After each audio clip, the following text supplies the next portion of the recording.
Now we've been through a lot, holding hands while screaming at each other. And I don't know how to stop, but I still love you like I do.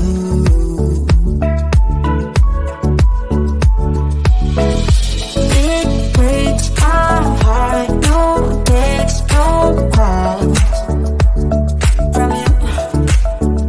Without you, good shape is up, you're not that tough with me. So run away with me, come home with me tonight. Run away with me, it'd be worth the time. Run away with me, I made you feel alright. Run away with me, and I'll be good this time. I'll be good this time. I'll be good this time. I'll be good this time. Don't say we're drifting apart, I can't stand to see you with another.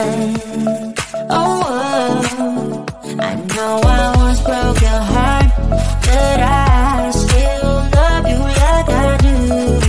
Love you like I do.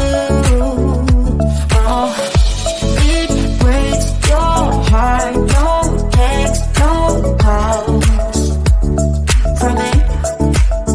I thought I could shake this off, but I'm not that tough with you. So run away with me, come home with me tonight.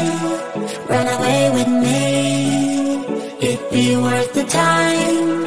Run away with me, I'll make you feel alright.